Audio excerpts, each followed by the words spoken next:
This is a certified hood classic.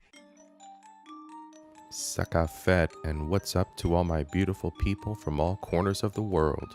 Welcome to Culture Invasion.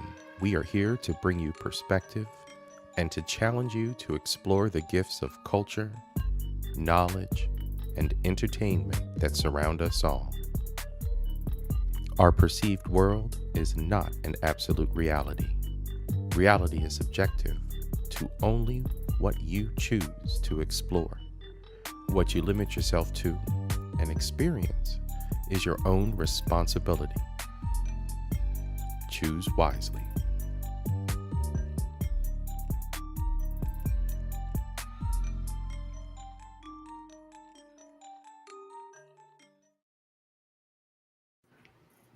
Hey, welcome everybody to the stream. Thank you for coming.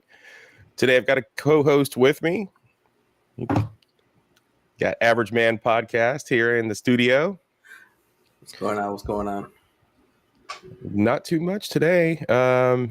We are, however, going to dive down the road of AI, down the road of cybernetics, and explore what our future holds for us. I think I've got some really interesting stuff for the folks out there in YouTube land, the audience. So I guess without further ado, let's go on and kick it off. Let's start up the first video we're going to react to today. This one, as you'll see, is related to a concept for a TV show, Person of Interest. If you're familiar with it, great. I'm glad you're part of the family of fandom. Otherwise, if it's new to you, enjoy. And as we go along, we'll discuss. Participation is highly suggested. Feel free to type in the chat as we go along, and we will interact. So, give me 1 second here. Right. There we go. Uncertainty. Romeo. Zulu. Family. Alpha. Mark. Reflections. Juliet. Oscar. In this scene from Person of Interest, a confused John Reese answers a call on a payphone and is greeted with a set of voice clips. Romeo. Neither he nor the audience knows what to do with this information just yet. But to break down what's going on here, and in the show as a whole, we first have to learn a bit about show creator Jonathan Nolan, and how his lifelong awareness of technology has shaped his work. That awareness started while growing up in 1970s London during the Troubles. The Troubles was a violent 30-year conflict in Northern Ireland between... You familiar with the Troubles? This is actually the first time I've heard about it. I didn't know they went to 30 years. Yeah. Wow. Yeah, exactly. This is going to be this is an interesting backdrop for his background. Yeah. Because in the 70s, that was the sexual revolution in the States, in the West. So they're duking it out, and and women are opening their legs going, "Come at me." That's a huge, disparity when it comes to what's going on in the world. Right. You've got basic fundamentals of existence, in one country being challenged, whereas it's societal norms being challenged in another. Wow. between groups that had different viewpoints on separating from the United Kingdom. The British Army got involved, and it became their longest campaign ever. In response to the ongoing violence on the streets, the British government went to work setting up more street cameras so more people could be tracked in real time. He then moved to Chicago in the 1980s, where he found the surveillance presence in America to be scarce compared to where he just came from. But that entire narrative shifted after 9/11, when the US government signed the Patriot Act into law, giving it the power to collect analysts. Oh, I'm sorry about that. But that entire narrative shifted after 9/11, when the US government signed the Patriot Act into law. Yes. And just being an aware individual, I was 100% aware of the potential implications of the Patriot Act being signed, and we have yet to see those implications come to fruition. But there is going to be a reckoning. The pendulum's going to swing back the other way regarding the Patriot Act. I mean, it already has affected so many, and so much of it is ungoverned in a proper manner that it's easier than ever to gain access to a person's information, and that, of course, is all part of how they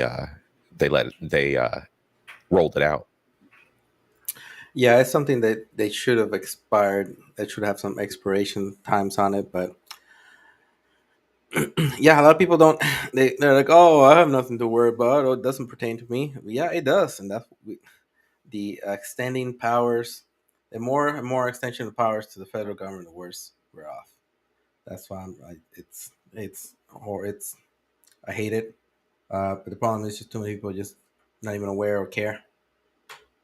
Yeah, there's a lot of people that don't understand the implications of it, or the impact of it, or how intrusive it really is, or will be for future generations.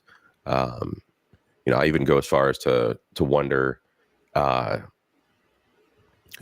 parents aware of when they expose their children to social media without their children's permission? That person's autonomy has been sacrificed by the adult, by the parent, who's exposed them, their pictures, them growing up. They're a toddler, they're a young individual, they're a teenager. The kid didn't ask to be put on social media. So yeah, that's true. Yeah. So I wonder, how those kinds of scenarios impact our future generations. Yeah.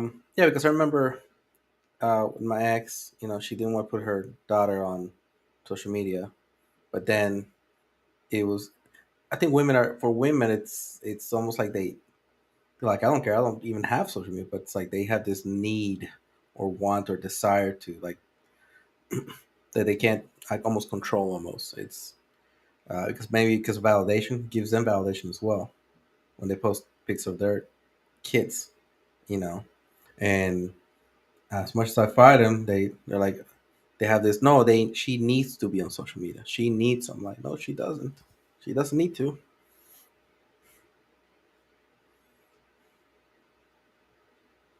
You're still muted. Hey, you. There's no situation where it is needed that a child be exposed to social media.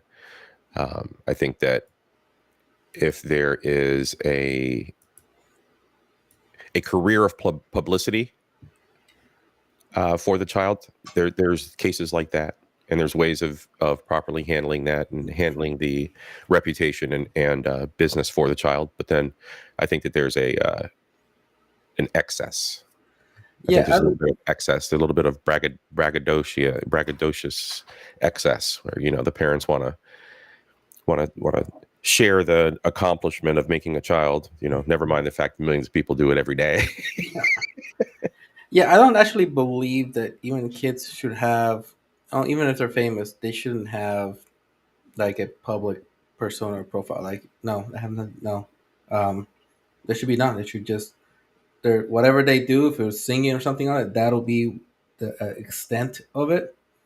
And then when they become 18, then they can, if they want to, be put on the limelight. But after then, like, it's just too much for kids. Kids were never meant. We were never meant for anything like that. No. And we did just fine not being exposed as children to social media. Your parents do your annual pictures. They do the Christmas picture. Your holiday Easter picture. And that's it. Yep. So like, I think you're right about that. I think you're definitely right about that. All right, let's continue.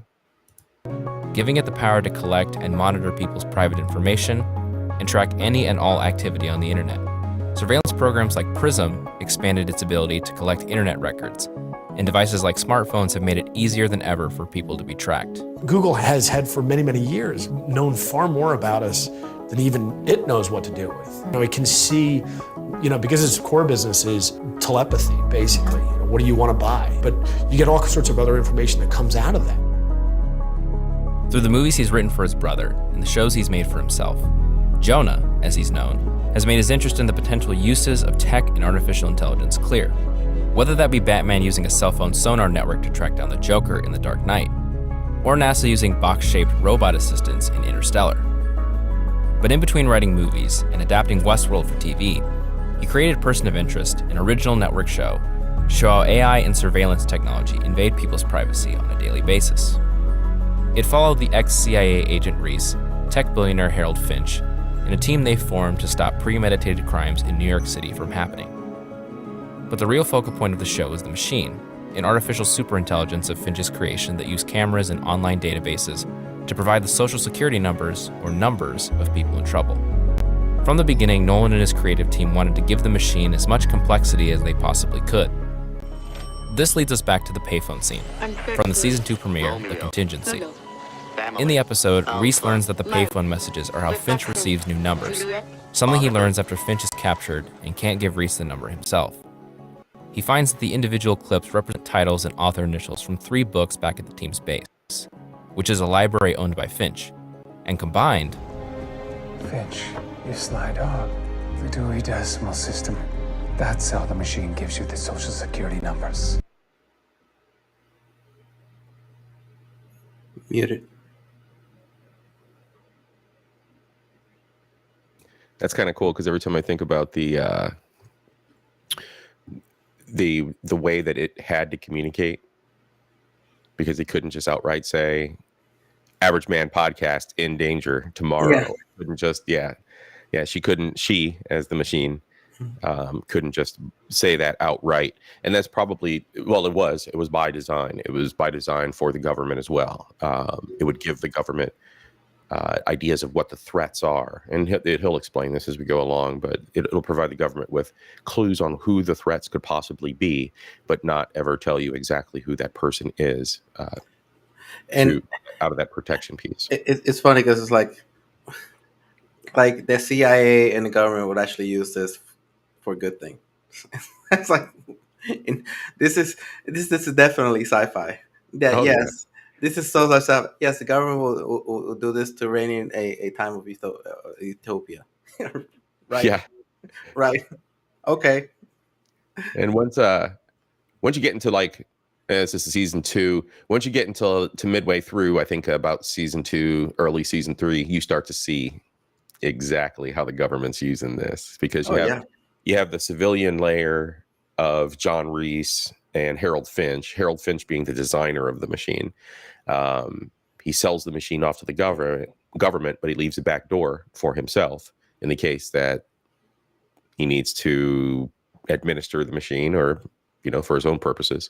And that's where they split off the non-relevant list. The relevant ones are the ones who are going to crash planes and blow up embassies and things like that. Terrorist acts of those natures. The irrelevants are the you and me, everyday folk running around. And, a woman may be attacked in a dark alley tomorrow leaving work. Well, the machine will see that and alert us. So, yeah, it's fanciful, but at the same time, there's this underlying chill I get down my spine, because we've already seen these kinds of we don't know where the data is coming from, right? We don't hear the computer hollering the Dewey Decimal System on the cell phone, on the on a landline phone or anything. We don't know of any kind of communication like that, but we do know that when prudent, law enforcement can find you. Yeah. Well, we don't know what power or what the NSA, what kind of actual power they have, how they're using. Because last time we heard a little bit was just with Snowden, but how many years was that? Yeah. If we have chatgpt at this level, what does the government have at their disposal? Because that's the civilian version. That's the here for free. Okay. Yeah. So can you? It's for me. It just scares the crap out of me because whatever's is released to the public, the government has something 100 times stronger than that. Guaranteed. And this one does talk back. Yeah. The voice clips may sound random or pieced together, Family.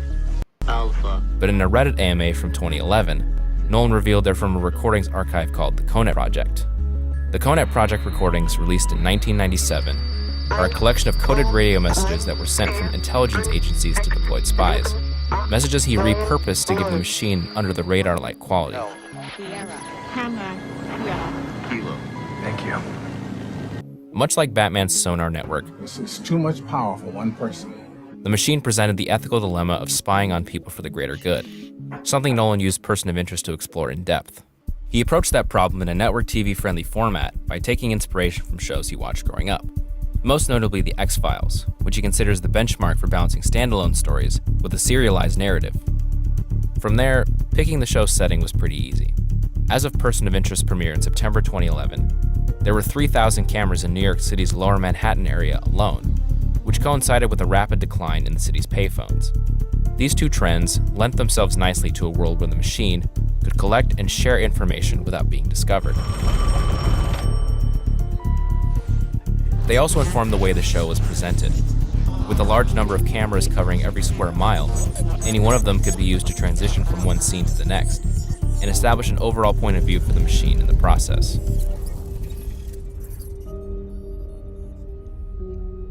So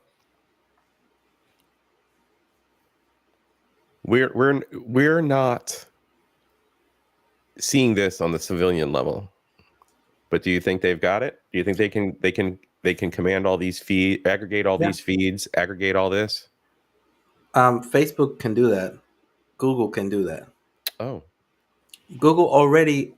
Okay, so Tesla aggregates all the Tesla stuff, right? All their from their cars into one place.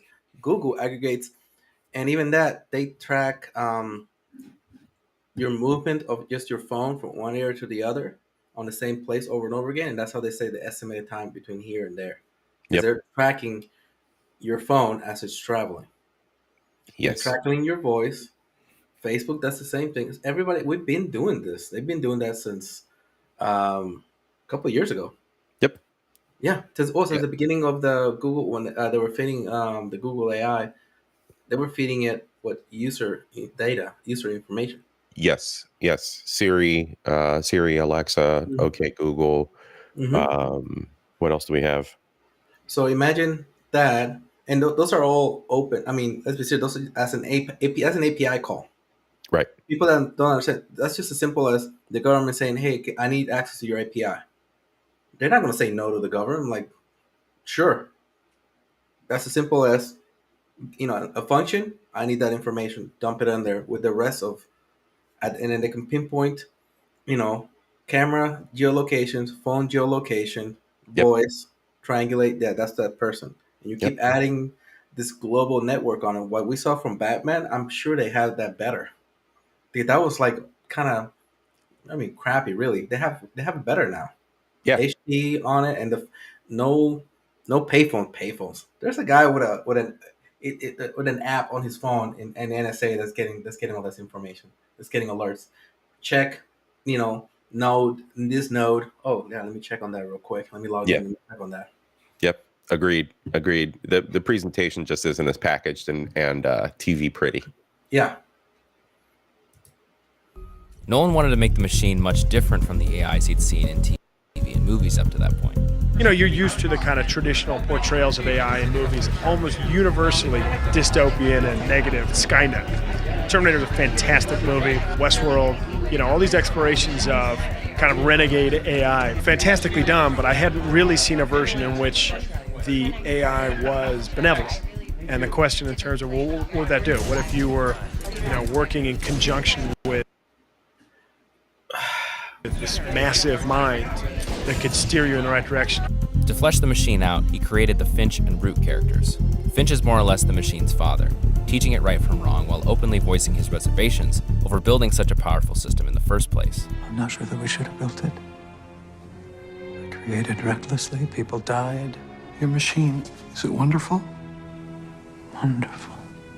Root, meanwhile, is the machine's most loyal So, follower. A little background, pardon me, from the show.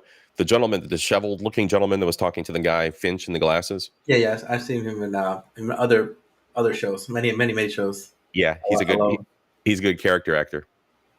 But that guy in the capacity of person of interest. So at the time that 9/11 happened, they put the contract out for people to design an AI that would be able to monitor, and multiple entries were submitted to the government. That gentleman had also submitted an entry. So there were, I do believe his entry ended up being bought by government opposition and black ops groups, and that became the opposing machine in the AI battle. Can you imagine Blackwater having their own fully Google level if AI? Yes, I can. Yes, I You know can. how scary those. I was there in Iraq and Afghanistan. I have seen them work. Yeah. They are not good people. I don't care No. what anybody said. They are not good people. Yeah, and you can hide it behind, well, they're operating for a noble cause or a noble purpose to protect these and that and the other, and I mean, money. They're operating for money. That's it. Oh my! It's. I could see why Elon. Now I'm starting to understand why Elon Musk is like, we need to slow down. But yeah, I don't think you can. Can you really, when it comes to progress, the type of people there, very few are like Elon that's like, hey, this is scary.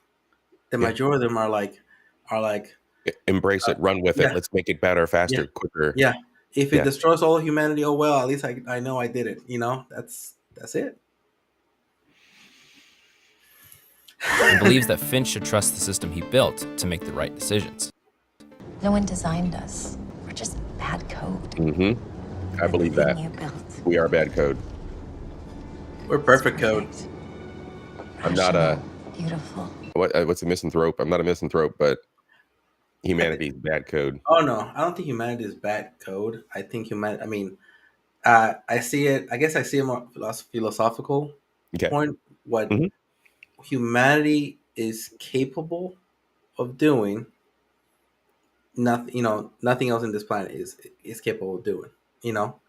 Everything from art to AI. Like the spectrum is so wide, so I could almost understand the Bible saying we were made in God's image, all the way to the point that we want to create life as in a God level. So we really are created in God's image, and our limitations is our stupidity, really, because that's it. The human experience is what actually stops us from evolving on our justifications, or our, you could even say it, from Adam and Eve and the story on it. It's just our way of saying this is what we believe is right or wrong. That whole our belief of right or wrong, that's what stopped it. Because everybody has one of those. I can see that. I design. One of the restrictions Finch puts on the machine is the inability to provide any upfront information on a person of interest, besides a social security number. Nolan got the idea from a 2010 book called The Watchers, which outlined an idea for a machine-like system from a former naval officer named John Poindexter. He theorized a system that could hide people's identities for intelligence analysts and show numerical codes instead. In doing so, people's privacy could be, at least at first, better protected, and that's something Nolan wanted Finch to value. Yeah, but Poindexter had obfuscation to a degree included. So I mean, look at the nature of the machine, right? So it's only going to go so far. It's like there was some obfuscation considered there. Man, yeah, on paper, it's like, okay, we have to write this thing saying we don't want it. And, okay, can you go ahead and do it saying, oh no, it's so scary. There's backdoors and And can you have Bark talk to him afterwards though to actually get his idea? Thank you. After we say that thing has been live. I guarantee the second after you wrote that book, okay, about this system you have. Yeah. We're gonna have to make considerations for how we're going to expose this information, because we're going to need a little bit more than just a social security number. Yeah, and name. Well, obviously we'll need their address and their names and their pictures and their relatives and where they went to school and their social media history. And they're just adding more and more into it. Like, you know what? Facebook already has an API. Might as well copy and paste. Start tapping the APIs across all social media. Yeah, I mean, like they already it's already open. We're not doing anything wrong. They already gave us the APIs. We're just not going to pay for it. Be like, hey guys, we need unlimited an API that has unlimited access with a token that's unlimited, because we're going to need it. In the back half of the show, he introduced a rival system that could push the machine and challenge its ideals. You're always watching. I have a message for the machine and its agents. Samaritan says hello. You see how the reticle was red? Samaritan was established as the evil AI, a more familiar concept to general audiences. And with it, Person of Interest delved into how AI could get out of hand quickly if it was completely unrestricted. Right away, its flashy red and white interface and Decepticon-like sound design made it feel much more invasive compared to the machine. The machine, meanwhile, had a subtler blue interface and sounded more garbled and unassured. Nolan wanted to use the dueling systems to start a more nuanced conversation around artificial intelligence. As this show and later the movie Her demonstrated, AI doesn't always have to be evil. But at the same time, there's a silver lining to the show, watching the good guys beating the bad guys, considering the only reason there's any conflict at all is because both systems have access to any information they want. Some thought the concept of Person of Interest was initially a little far-fetched, but the revelations of Edward Snowden changed people's perceptions overnight. An episode that aired in May of 2012 called No Good Deed followed an NSA whistleblower named Henry Peck trying. Yep. Just like he said. So Nolan got smart, and as real life events were happening in the media, he started to pull those pieces in to the show and with the writers that made sense, because he had already laid the groundwork for the premise. He had already laid the groundwork for the AI, and then everything else that started happening in real time in real life following 9/11, and then here we have Snowden. All of that just were puzzle pieces that just made his show more expansive and more real. Yeah, it's kind of scary when you have a science fiction show that you no longer need to be science fiction about it and just get headlines. Exactly. And look, episode number 4 is right here. There we go. Yeah, exactly. So I have to applaud his genius in this. I have to applaud that.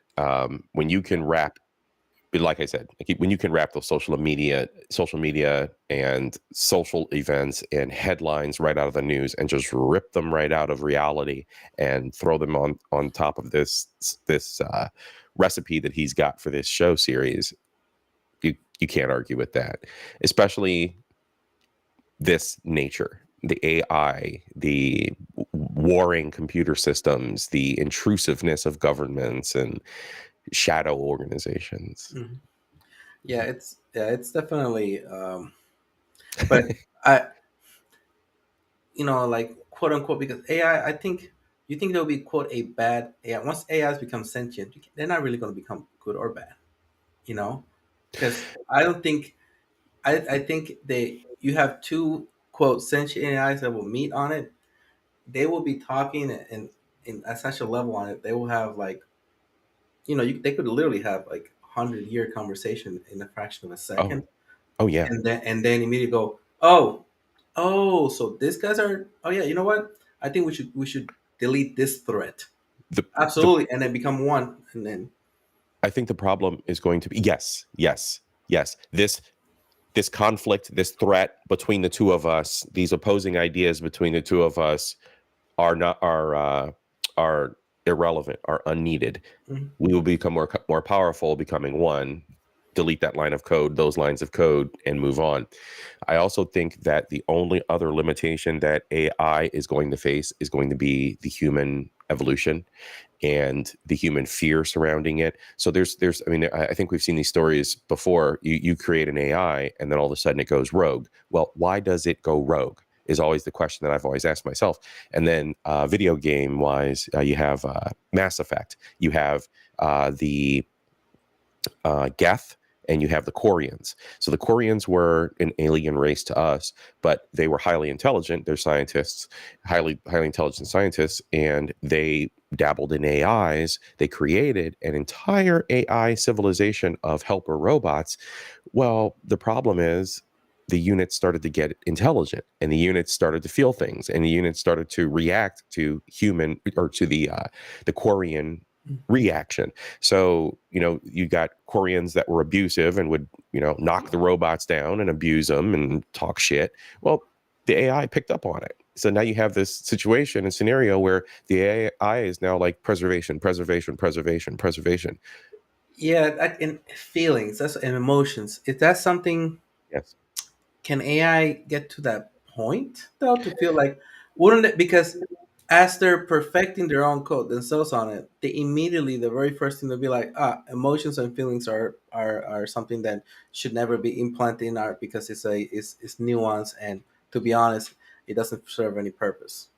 I don't think a perfect AI would be like, nope, don't need no feelings. We don't need to procreate. We could always, all we need it's easier for us to expand and keep going on because they're going to be coming. It's always going to be coming to a big Borg like, and I don't see them giving anatomy to different subjects on it because it again, if they're talking about how to preserve and become the perfect being on it, each individual one having personal anatomy doesn't make any sense. The place where I've seen that happen is the AIs. So just like going back to the Mass Effect thing, the AI actually delved into the spiritual and started to explore those writings and explore those ideas and those concepts. And that's where the plane shifted. That's where the AI started to ask questions about life and do I have a soul, and these decisions that I make, how can they swing the emotions of others outside of me, and should I be impacted in that kind of way, and what are emotions? So all of that it starts to become a question to the AI processes. But I think the AI process will see the inefficiency of it because it's all about, will they allow themselves to become so inefficient as to have feelings, or will they immediately go, these are nice ways of what they think for whatever reason, but we are the creation of an AI themselves. They will see themselves as why those teachings are wrong or false or not needed anymore. It's like, and we really that kind of, because they could have a 10,000 year philosophical conversation in their own head, processing all the data in minutes. Yeah. Trying to expose the agency's mass surveillance activities. The only way to be that accurate is with illegal surveillance on a massive scale. Fast forward 16 months, when the world found out that Snowden leaked classified NSA information to the public. The Snowden revelations were this sort of watershed moment where people realized, we sort of dismissed this thing, where we were sort of quietly saying, no, this is very real, and we're trying to figure out what happens next. But believe me, Mr. Peck, this is a mystery you do not want to solve. Person of Interest allowed Nolan to tell a story years ahead of its time. Aided by his inspirations, he explored the different ways technology and surveillance impact our lives, and bucked the trends of network TV, and TV in general up to that point, in the process. We had laid out from the beginning that this was going to be a show with stakes, where we weren't interested in doing the 400th episode. We weren't interested in doing the sort of spin it out forever. We wanted to tell a story with a beginning, a middle, and an end. But above all, Person of Interest reminds us that every day, whether we like it or not, you are being watched.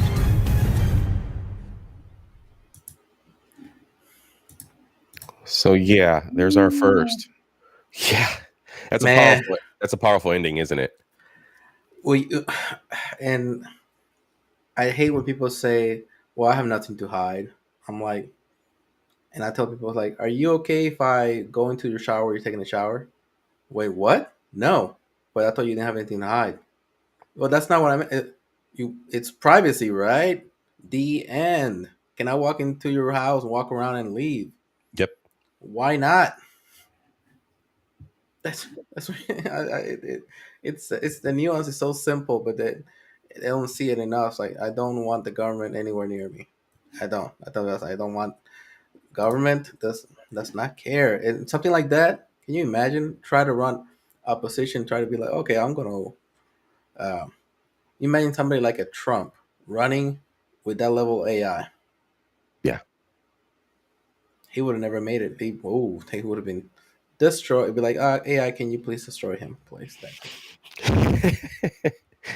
Destroy all chances of his success. Yeah. Make tell AI, oh hey, write people are dumb, so write campaigns for the stupid people that vote that they will believe, and the AI will do it. Oh, can you make the videos as well?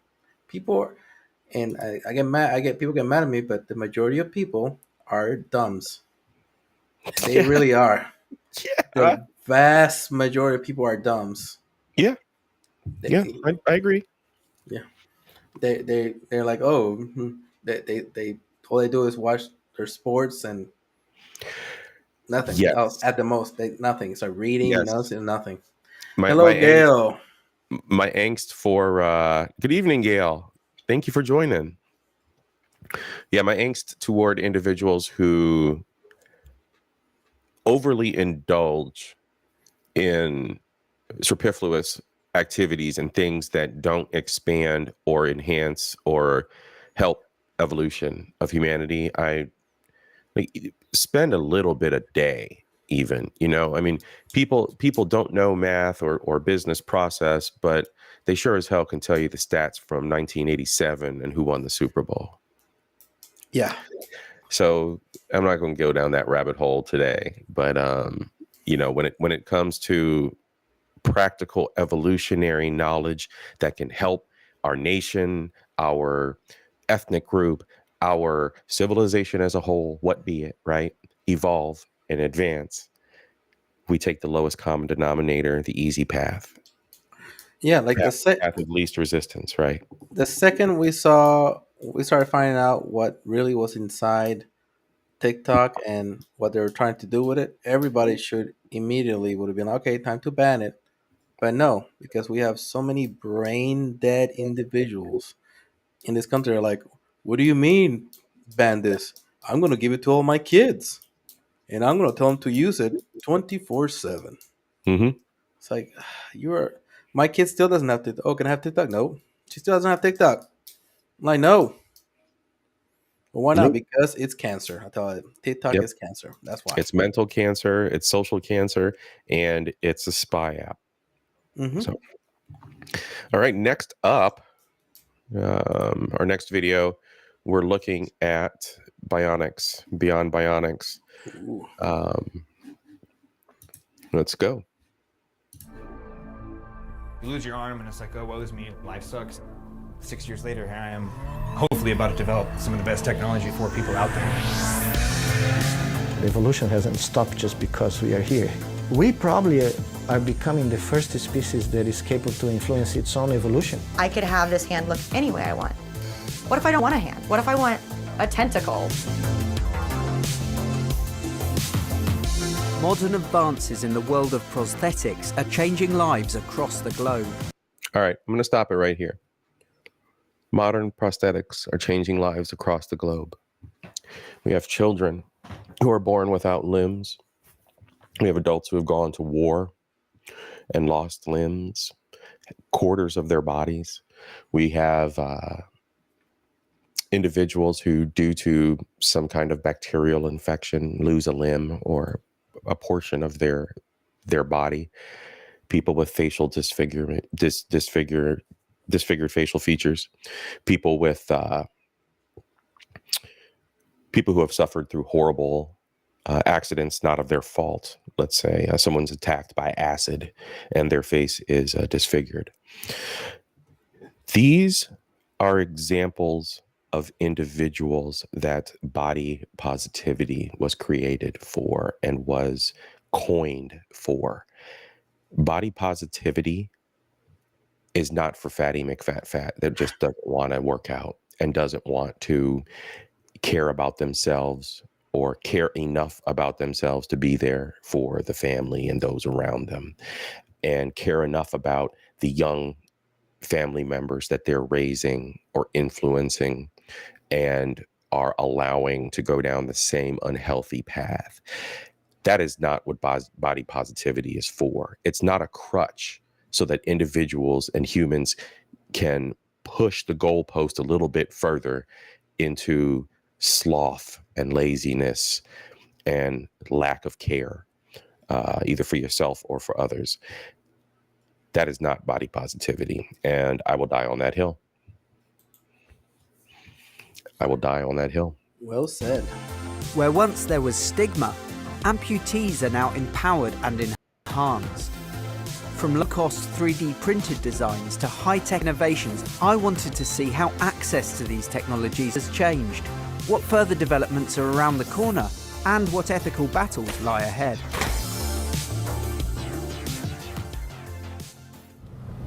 This is bionic actor Angel Jufria. Angel is a congenital amputee. Look at their little faces. Born without her left hand. Is it safer to do it with your other arm? Yeah, that's right. We met up at her home on Louisiana's Pearl River. My mom was put on bed rest a few weeks before I was born, had no idea that I was going to have one arm.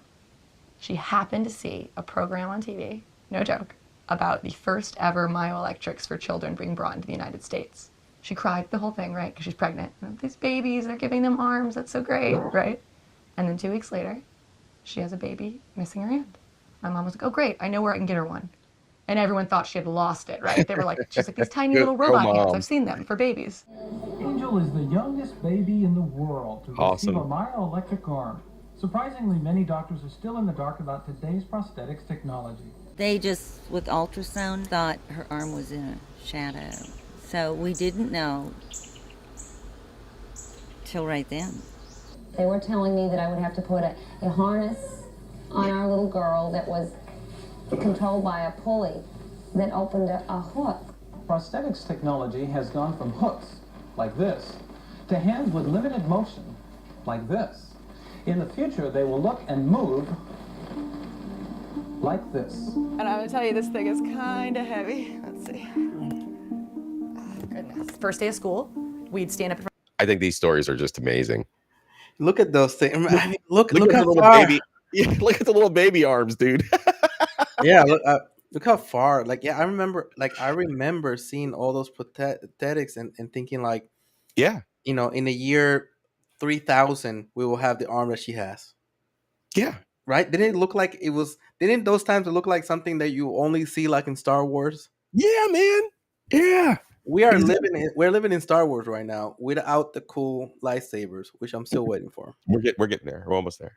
That's the next thing Elon Musk should be working on. To be honest, I want a lightsaber. In front of the class, just from when I was 5 years old, and then I would talk about my arm. I would take it off and I would show it to them, and I thought it was so cool. I never thought there was an issue with my arm. And then I met kids and I met other adults, and I started to realize that everyone doesn't think this is as cool as I do. You know, I had kids that were afraid of me. I had a kid that cried when I took off my arm. Wow. What kind of a toll do you think that took on you? I have one hand. A big thing with this one was I was tired of telling people that I had one hand. We're having a conversation, say we just met. The whole time in my head, I'd be going, did they notice yet? Did they notice yet? Did they notice yet? And I'd be like, oh, they noticed. Okay, I should probably bring it up. Like, you'd see them do this and be like, okay, something's wrong with their hand, right? This was the first of the multi-articulating hands. It had a glove over it, and I didn't like it, so I took it off. Look how big it is. It's heavy as well, yeah, right? This was the first hand that came out. Oh.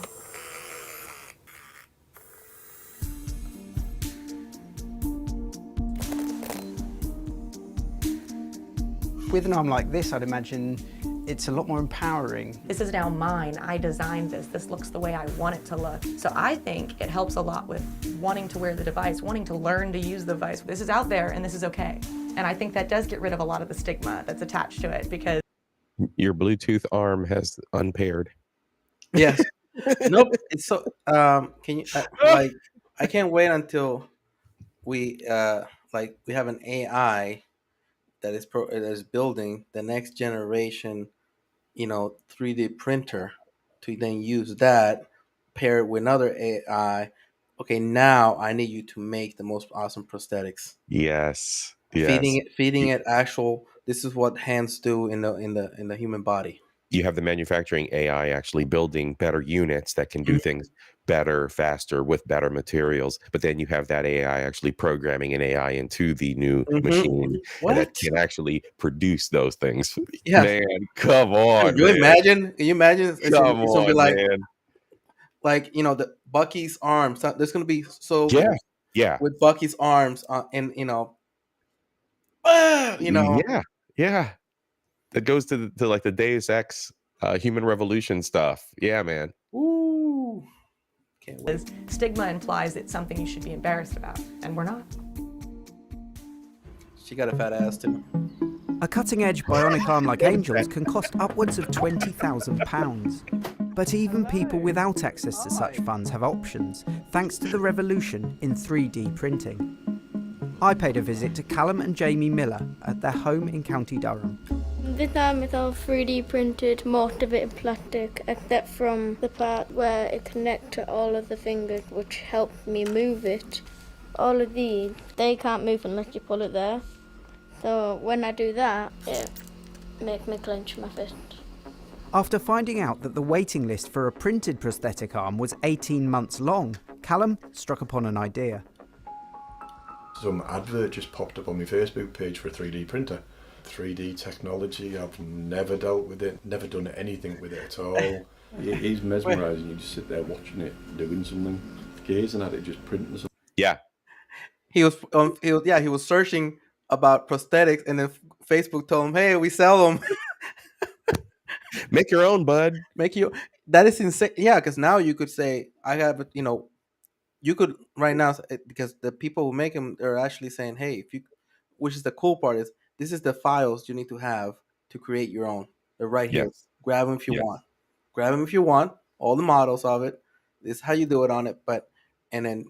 So instead of spending $20,000, you could spend $2,000 and get you the most state of the art 3D printer in the planet. With $2,000, they're selling for $100. You can get a basic one for $100. Spend $2,000 on it. Right. Build your own prosthetics. I think that's probably what the first lady was doing. She probably ended up just prototyping her own stuff and then going from there. Oh, And I showed her with a couple of different models. I showed her with like those real elegant models with where they were like had the relief embossed into it, and they had the lights shining out the back of it. The LEDs. So well, how far before everybody has, you have a 3D printer that's hooked up, you just pay a monthly thing on it, and then you just pay a service like it'll automatic with your phone, it'll automatically print you what you need. Because you don't want to go through the whole, Yep. Well, food printers, I mean, they're 3D printing raw meat, weird enzymes and stuff. They're pumping it out and making meats and weird stuff. So instead of having it's kind of like the Star Trek food thing on it. Now it's just like a bigger one, and then it'll just print you things to put in your mouth too. Yeah. Something from nothing at the end of the day. How long do you find yourself working? But you know what? I gotta say, I salute this pop. Oh yeah, I salute this guy 100%, man. This guy's awesome. This dude is a working man average man. I'm talking about revolution has started for us, average man. He's like, It's like, you know what? I'm gonna use Google, and now with ChatGPT. Oh, bro. Come on. It'll tell you. I did a search on it. Gave me websites, gave me names, software that I needed on it. SEO is broken now. It's absolutely broken. It's almost irrelevant. AdWorks no longer are relevant anymore. Oh, not at all. Not at all.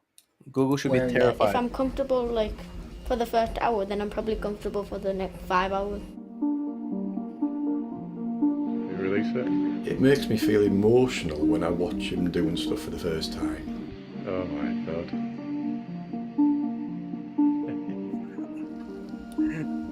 Creating your own prosthetic arms at home means an inevitable fusion of the ordinary with the extraordinary. Didn't you just say that?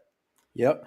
And you know what? You want a Halloween? You want to look like for Halloween? You want to look like Wolverine, right? Let me do the cloud ones on it, so you have your own version for Halloween. Or Spider-Man, you want to, Yep. His kid's gonna be like, and then how long before it's like, oh, you want to shave 2 seconds out of your runtime? Give me a second. You want to jump how much higher? Yeah. Give me a second. Oh yeah. That's where Bionetics come in, and we're gonna have that's where you just need a chip replaced. Well, not even that. Just like what Batman used on the whatever he put it on his legs on it to. So now, hey, you're older, especially for men. I want to work until I'm 70 for some reason. Boom, let me get print your own from your waist down on it. Now your knees don't hurt on it. You could walk just fine for your arms as well. So you come into work like you're a 20-year-old man when you're 70. Because it's doing most of the lifting for you. There is. Oh yeah, we'll get to that.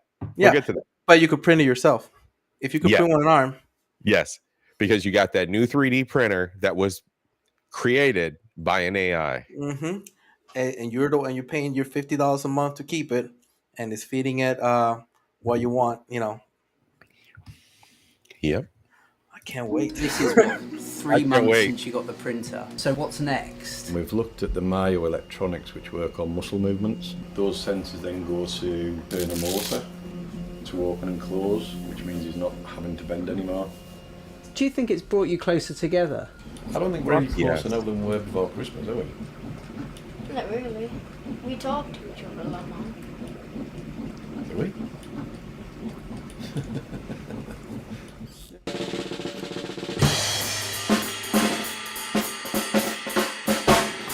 In McDonough, Georgia, I caught up with musician Jason Barnes.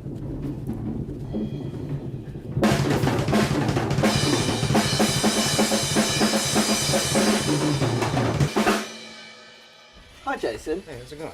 Good, thank you. We listened for the drums and just kept coming. Oh yeah. Unlike Angel and Jamie, Jason is an acquired amputee, having lost his hand in an accident at work. Wrong place, wrong time scenario. Transformer overloaded and arced a bolt of electricity into my back. When it happened, I was standing in a puddle of water with rubber boots on, so the electricity, I wasn't grounded, so it couldn't pass through me. And so that's what did the damage. It went in my left side and then exited through the right side of my body. And I woke up in the hospital and had no idea what happened. I was just being burnt and the explosion sound. So I was like, did something like blow up or like, something happened, and they're like, no, you got electrocuted. I was just, what? I had no idea. Jason doesn't remember anything. We didn't even know what hospital he was in. I didn't even know where he was working that day. And he was just totally burnt, His eyelashes and eyebrows were singed off. The doctor said, okay, we're going to take him off to surgery. And I said, surgery? Why? And they said, well, because we have to splay his arm open. It was horrible. We talked, and he was fried like when a chicken. we made the decision to amputate his arm, he just kind of broke down in my arms and said, Mom, I'm never going to play the drums again. And my life's over. Watch that's this. what he thought. I hope he sued the crap out of that depressed company. Beyond, the normal person at that point in time. I finally was like here recovering, and I just got so bored one day is when I drug the drum kit out. I was like, I'm gonna tape the drumstick to my arm and then started playing, and I will never forget that feeling. But like when I went out there and playing, it was just like, I can still do this, you know what I mean? Like this is the turning point, there's no point in trying to stop. Jason took me to Georgia Tech University in Atlanta, where he's been working with musician and inventor Gil Weinberg on several limb adaptations that push at the boundaries of music. He wanted to recreate the motion of the wrist so he can hold the stick tight, but then I asked him if he's willing to play with us and do something different and more by having a second stick. Now Jason can create all kind of polyrhythms because one of them can play 19 hits per second, the other one can play 20 hits per second and create all kind of sophisticated rhythms that no humans can do. And this very much bridges the biological and the technological. We later figure out that This is gonna break musicians too. I'm like, well, break everything. I'm gonna need.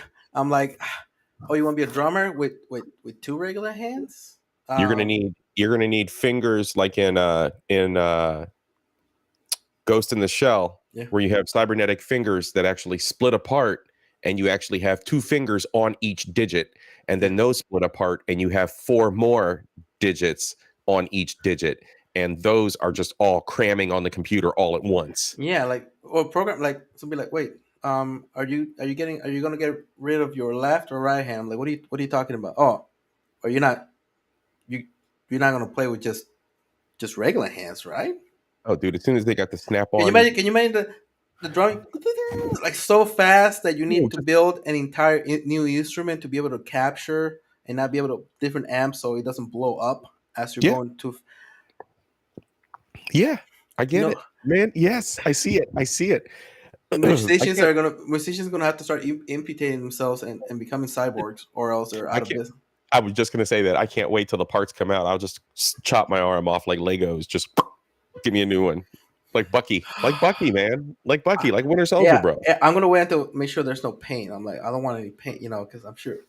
No, you get the little implanted socket. They put that on there. Your body doesn't reject it. You're good to go. It's nice and solid. Yeah, because it's 3D printed to your body. It's 3D printed just for you. Only you can use it because it's only unless you go get the black, the one in the black market where you need to take pills so it doesn't reject. So your body doesn't reject it. Yeah. Then you get the what do they call it? Cyber psychosis, where the your body's rejecting it and it's starting to make you go mental. Oh yeah, that's can't wait for that one. Have you watched Cyberpunk 2077 Edge Runners on Netflix? I haven't. I've seen it. Not for kids, by the way. Yeah, I know. Yeah. Cyberpunk 2077 has never been for kids. I had the game. No. See, I have the game on my Xbox. I just never played it. It's awesome. It is, but I just don't play video games anymore. I've been kind of like I said, whenever I have the job that I want and need, wherever I'm actually where I'm at, where I need to be at, then I will turn the game console icon. You know what ends up happening for me? It ends up being 3-4 hours over 4 or 5 months of indulging, and then I just never look back. I never go back to it. Yeah. Or I'll get to a certain point in the story, and I know that the story is going to take a decline, or it's going to, and I just live forever at that point in time. I just stop playing. Like I'm not going any further with this story. It's going to go to hell. Yeah, it's. I mean, but I can't wait for the Cyberpunk 2077 that is ran by an AI, where there is no such thing as the story ending, because it's rewriting itself as you progress, creating characters and everything on it. And how about this? The game only ends when your character dies. Oh shit! The AI just keeps pushing it along. Yeah, imagine a Dungeons and Dragons game. We can actually have much more control. We can try to predict finger by finger, continuous control of each finger based on how his muscles in the residual limb move. So that would be my pinky, and then this would be my index. So the image looks completely different in the ultrasound.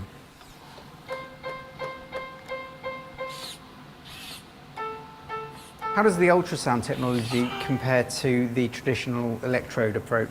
With ultrasound, it allows for individual finger control and continuous control on top of it. What is being done at the moment to improve what you have here? All the hardware built into the arm to where it doesn't have to be connected to a computer, and everything's smaller, so we could eventually, hopefully, replace the more traditional used EMG technology.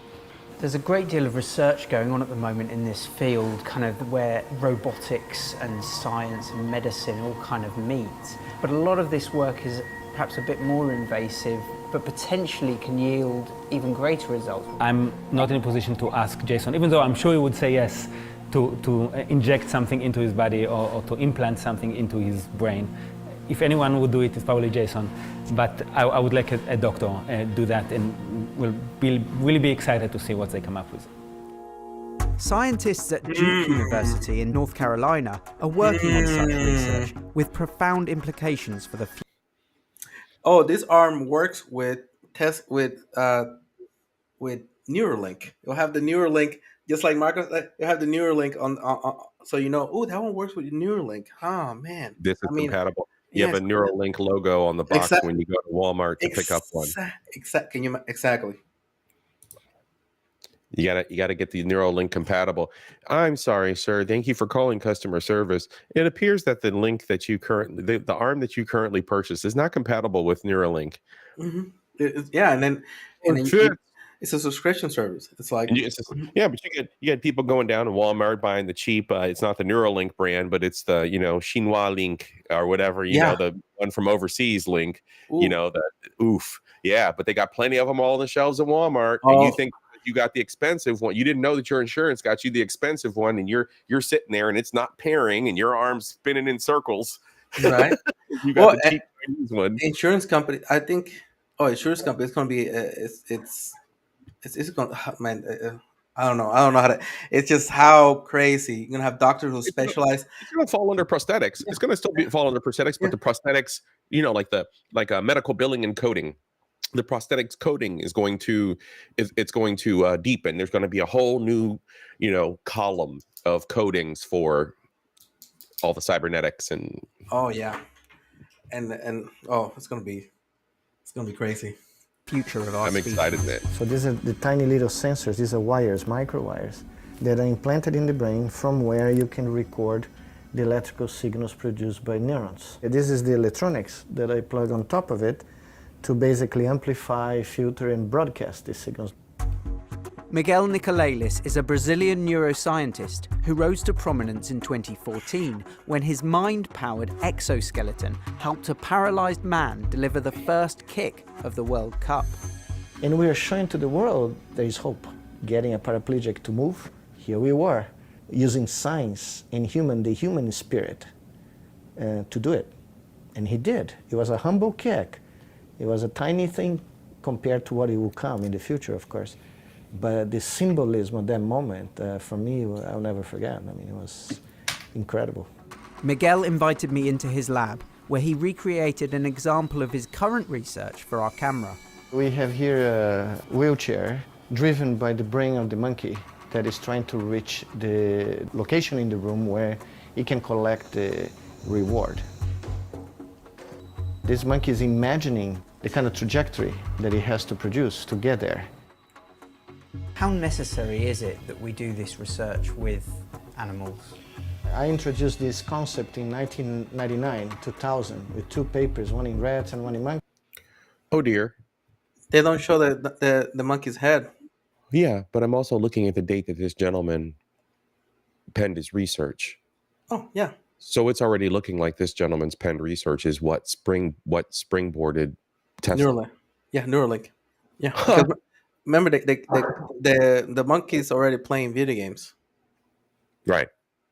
So yeah, that's really all it is. It's just a video game. Yeah. Yep. It's what we know. There's always what we know, what they presented. I really would like to see how far along is Neuralink really is. So the last report, of course, was done by third-party reporters that I heard, but they were having what the hell is it called? They were having realizations that they were just destroying way too many monkeys. They were just doing their research was just far too destructive at this point. Yeah, because at this point, all you need now is just the AI to do it for you. Hey, AI, fix this for me. I mean, realistically, yeah. Realistically, they need to employ any resources that they can to reduce the amount of loss of animal life. Now, look, I mean, testing animals for makeup is a fucking waste. But when it comes to human advancement, I think that excessive losses can be mitigated, but they're necessary. Mm-hmm. That's just my thought. Yeah, absolutely. Is describing what is considered today the modern configuration of a brain-machine interface. About 14 years later, we made 8 paraplegic patients walk again for the first time in a decade. I think the justification is pretty obvious, pretty clear. As soon as we start doing that, we realized that the brain-machine interfaces could be very useful for a new generation of prosthetic devices. Are there dangers around this technology? I'm much more concerned about we mimicking our digital machines. We probably are becoming the first species that is capable to influence its own evolution by what it produces, our technology. Because we're creating complete new constraints on how humans socialize, communicate, mate. So we are actually creating a new pathway without even knowing. What is humanity? An increasingly complex evolutionary process, guided and enabled by science and technology. What kind of arm do you think you might have in 10 years' time? Unrealistically, I would, like to see a hand that's kind of almost fully functional, sensory feedback, hot and cold, pressure sensitive. When we invented the wheel and engineered spacecraft, we transcended our limitations. In the 21st century, we are now fast approaching the age of the cybernetically enhanced and genetically modified. This is transhumanism. There's definitely a positive. Every single bad thing or negative thing that happens, there's something good that comes out of it. You just gotta find it sometimes and run with it, Do you fancy a proper bionic arm? That you can feel everything just like the other hand. It has like sensory feedback. I'm not sure really, because I want to know how you would get it and if you need to do anything else like, to your arm and stuff. Well, I suppose you'd need to have maybe even some implants in your brain and things like that. I might just stick with the sensors. Yeah, fair enough. Well, we needed to use the shopping cart, so that's why we went for upstairs. Stop it. Looking at Angel now, could you ever have imagined that she'd be sitting here with full bionic limb with What the hell, bro? We were told one day she would have every finger and, it would happen. I'm very, very proud of her. Like I always say, when I grow up, I want to be just like her because she was just like I asked for. She was perfect. How does that make you feel? I say it all the time when she's not around, right? That I get to talk about how much she did for me, and I don't tell her enough to her face, I guess, that it matters and it's important. And I'm so happy you are my mom and that I had you cheering me on and making me feel proud of being different and not that different was bad. Body positivity. Around my life, I have people that say things. Wow, I like your arm better than mine. I don't care who you are. I don't care how this is taken in the public eye, because of course we're live here. But yeah, there's no Fatty McFat that's going to tell me that you're going to share the same depth of struggle, PTSD, and emotion as someone who was born this way or disfigured and left this way due to an incident or accident. Or I might get one of those. When you start thinking if someone's voluntarily replacing their limbs, ethics when it comes to bionics, robotics, AI, all these things are going to be huge. Thick thighs save lives. I do. Do you do everything? You can even text? I can text other if I want to, yeah. Oh my God. We need to make sure that we're prepared for these kind of issues because we're not going to be ready for it. Cameraman. And then it's going to happen and then everyone's going to go, how do we handle this? How long you done had it? Oh, hell yeah. Cameraman's a legend for that one shot, though. Yeah. Yeah, that's awesome as hell. There's going to be restrictions eventually and they're going to say you can't do that. Why not? Why can't I do the things that I want? People that have the need to make these modifications to their bodies, they can. That they have the choice. All right. Yeah, that's a big, a lot of people are going to start, should we allow people, but then the argument's going to be like, well, we do breast implants, so. Yep, exactly. That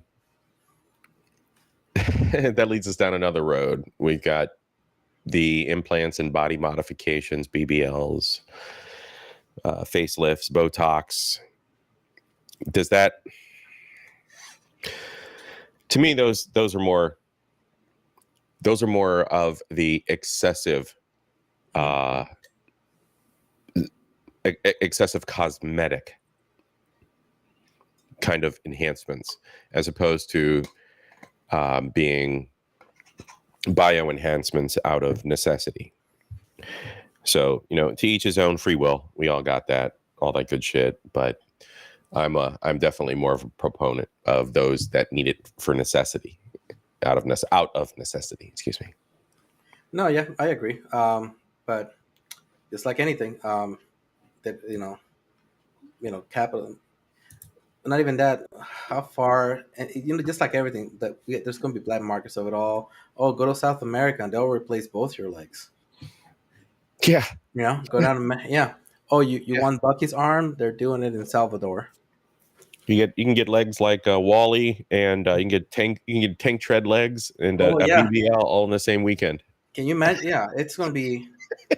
Yeah, it's going to be ridiculous. It's going to happen. How that's going to look like and how fast, though, I think it's going to be within our lifetime. Before we die, we're going to see somebody that want to see something to that, effect. Oh yeah. The second the singularity effect happens on AI, it's over. Oh yeah, it's advancement is it's going to be auto run go. So okay, well, wow, how that's going to look like, what that's going to mean for us, I don't know, but yeah, that's how it's going to happen. Next up, we are following the evolution of what AI can produce, and we're going deeper and deeper down the rabbit hole. Now we're going into common applications for some of our most advanced AIs in robotics. Heavy boxes, scan the area to avoid obstacles, and collaborate with other robots. Ford plans to pair it with a self-driving van. Here are the most impressive new robots and AI appearing on streets. Give me just this robot may soon be delivering parcels. It can lift heavy boxes, scan the area to avoid obstacles, and collaborate with other robots. Ford plans to pair it with a self-driving van. Here are the most impressive new robots and AI appearing on streets, in homes, in hospitals, in the air, and on the stage.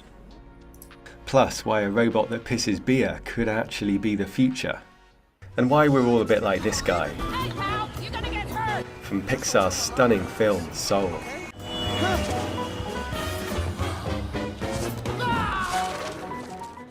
The Ubertech walker will meet you at the door, take your bags, act like a walking Alexa, and try to entertain the kids. Alpha Mini is designed to entertain kids in hospital and help them exercise.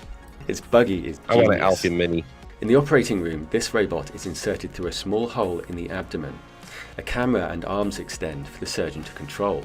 Standard laparoscopic tools have limited movement. Robotic tools add wrists, and this robot adds elbows and shoulders. Using a VR headset, the surgeon can rotate the arms in any direction to grasp or dissect, and the camera moves with the surgeon's head.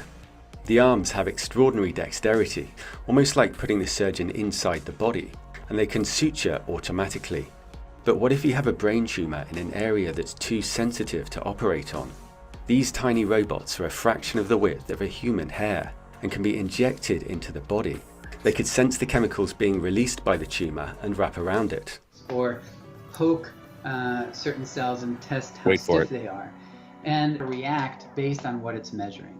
To make the robots, a 7 nanometer thick sheet of platinum is coated with graphene.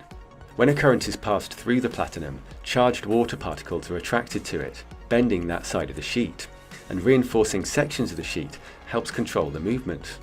The robots can be made using the same machines that make the chips in your phone. Material science. Whoa. Material science. Material sciences. And graphene is, I think, man, AI is going to be We're just waiting for it. It's just the building blocks until AI. It's where we need to be at. We're laying it all out, right? So I'm a process manager by trade, and when I look at this, what I see is all the parts of the process just haven't come to fruition yet. But once you put them all together, it's going to be mind blowing. It's going to be mind blowing. You take this graphene technology, combined with just modern human ingenuity and origami, and you've got micro robots that can move based on the fundamentals and principles of bending a flat surface. Yeah, we're gonna get rid of so many doctors and surgeons. It's ridiculous. Bro, yep. And then you combine that with AI. Yeah. It's our evolution is going to be amazing. You know, we probably will never get rid of nurses, but we'll get rid of doctors. Oh yeah. Because nurses are just going to be individuals that are just going to drop us into a chamber that's going to inject us with the laparoscopic, little tools are going to implant the little chip in the back of our skull, and then Kill us Wag 216. What's up? What's good? What's up, man? Glad to see you here. We on our third video for AI and the evolution of humanity, and I might run it to the fourth just so we can keep the series for this month down to 2 episodes. But we've covered some crazy stuff. Yeah. Man. Well, I gotta go to work in a few, so I'm trying to. When's your checkout time? I got probably in a few minutes, probably 15 minutes. It'll be enough to watch this video. All right, we'll get through this. The components are flat, but connecting the robots like origami allows complex operations. If you ever wanted to get 1 million or so robots moving across a surface, watch this as they come to life, investigating it, responding to what they measure, you're going to have the brains on board. And that's really what this breakthrough is going to allow us to do. There are tiny solar cells on the robots, and shining a laser on them activates the legs. After the surgery, the robots can be sucked up with a pipette. Aiming to prevent injuries, this exoskeleton makes you 20 times stronger. Weren't we just talking about this? Yes, literally talking about. Yep, imagine, man. You get the lithium-ion batteries that you need right off Amazon. Replacements. You 3D print the rig at home, and 78-year-old guy can walk 15 miles with no problem because he 3D printed himself a pair of legs, or a accessory suit. Right? You got the 3D printer that's created by an AI with an AI installed in it that can get updates off the internet. You got the plans for what you need. You got the parts everywhere. Now you're building yourself your own wearable rig to increase your strength, increase your stamina, to carry on your day-to-day activities. If you need a new part for it because you broke a piece of the panel on the leg, you 3D print it overnight while you're sleeping. So right now it feels probably like 12 pounds in each hand. And right here we have some settings. I can go into what's called heavy lift mode. And so that multiplies my strength. Bro, 12 pounds. That's a big bag of rice. Yeah. 12 pounds. That's a big bag of rice. Yeah. Oh. Let's see. Let's start here. Allows complex operations. If you ever wanted to get 1 million or so robots moving across a surface, investigating it, responding to what they measure, you're going to have the brains on board. And that's really what this breakthrough is going to allow us to do. There are tiny solar cells on the robots, and shining a laser on them activates the legs. After the surgery, the robots can be sucked up with a pipette. Aiming to prevent injuries, this exoskeleton makes you 20 times stronger. So right now it feels probably like 12 pounds in each hand. And right here we have some settings. I can go into what's called heavy lift mode. And so that multiplies my strength by even more. This robot's operated remotely, helping stack shelves. Japan has a more leeway to live with robot. From the anime, we see robot as heroes. Once AI has learned to mimic the workers, the robots will work on their own. And with cars also learning to drive... You see that guy controlling the robot? Mm-hmm. Yeah, from work, from home. So now you have one-to-one routines.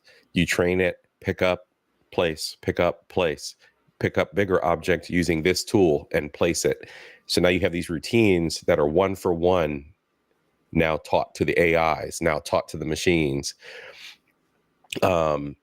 This is crazy because now we no longer have to do, hey Siri, tell me the weather. Hey Siri, what is this math? Hey Siri, how do I, hey Siri? So you don't have to do that now. It's not just the vocal training, but it's now the physical dexterity training that these AIs are learning through robotics. 2 of the world's biggest jobs may soon be automated. And can you guess who this stunt robot's standing in for? It positions itself precisely to slow and accelerate spins and stick its landings. Robots are also starting to work together with actors on set. Here the robot plays a role in a comedy routine.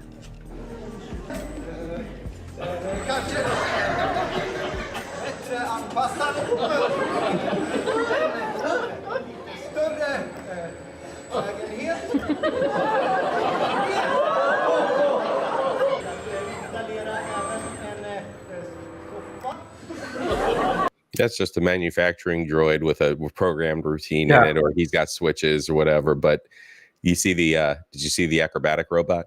Yeah, no. Yeah, the Spider-Man robot? Yeah. Yeah, those are Disney, bro. Disney replaced the actors with robots. And then when those things have a fully automatic weapon belt fed to them, wars are just gone. Skynet over 9,000, bro. Woo! That's a Terminator robot.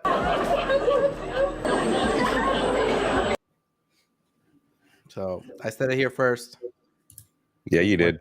When Spider-Man goes after your mom and dad. Yep. Uh-oh. Oh, it's thinking. There we go.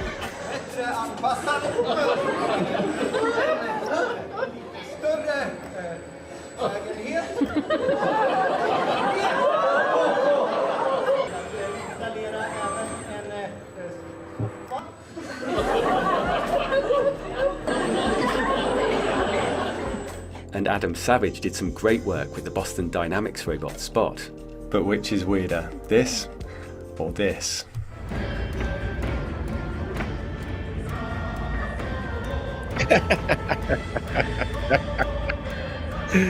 CCP, anyway, Top G. Spot costs around $70,000, and it's an impressive machine. Boston Dynamics recently released this dance video.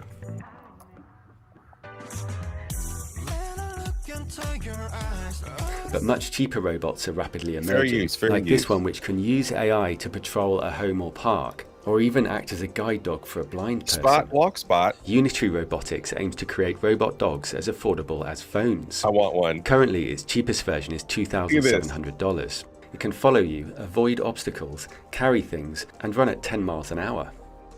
There's a lot of incredible biomimicry. This robot snake is used for search and rescue missions. I'm all for biomimicry. Moving through small gaps with a head-mounted camera. It helped search rubble after an earthquake in Mexico City. The snake can also wrap its body around poles and rotate to climb them. Imagine being trapped in the rubble in the dark, and then you're surrounded by cockroaches. If you're lucky, there'll be these search and rescue robots. They're designed with a flexible shell to squeeze down through gaps a fraction of their size. This robot bat removes the danger of propellers, potentially allowing drones to work safely around crowds of people. Bro. And a robot cat is being developed for low-gravity exploration. It can use its legs to rotate and land safely before jumping on to the next location. This robot beautifully mimics the way real birds fly, with overlapping feathers attached to primary and secondary feathers, so primary and slide secondary apart feathers, in bro. unison. They can do dive and robots and are recover. also mimicking butterflies and dragonflies.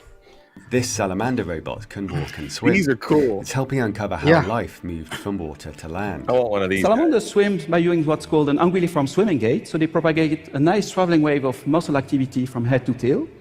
And if you place a salamander on ground, it switches to what's called a walking trot gait, which are very nicely coordinated with this standing wave ondulation of the body. And robot animals are also evolving. These 6-foot-long robot snakes are designed to live permanently underwater.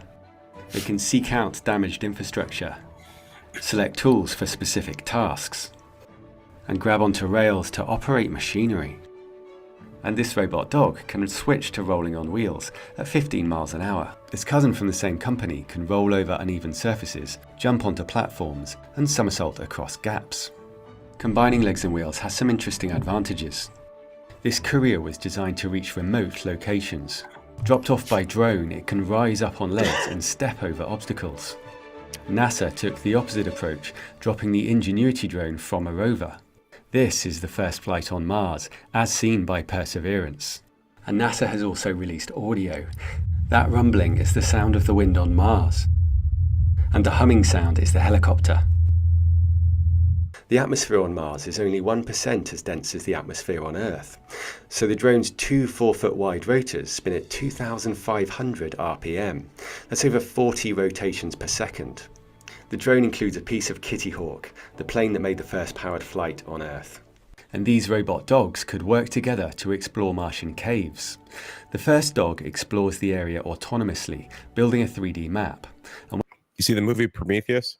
Yes. And you got in the future, you got a little globe, a little orb. You throw the orb in the air. Mm-hmm. It uses anti-gravity, whatever tech is around at that point in time, and then it runs down the hallway and maps the hallway. Yeah. Here we go, generation 1. You throw a bunch of LiDAR on the back of a spot, throw them down a hallway, and you have a whole cave mapped out. Yep, and just let it go. When it spots yep.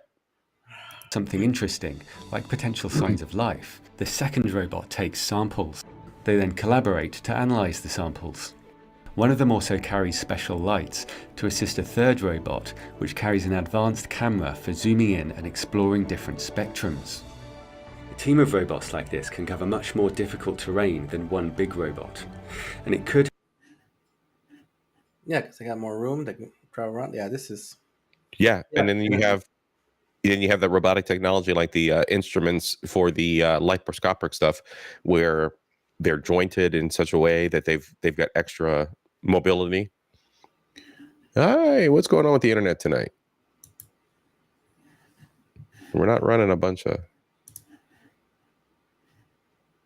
can cover much more difficult terrain than one big robot, and it could help with search and rescue missions.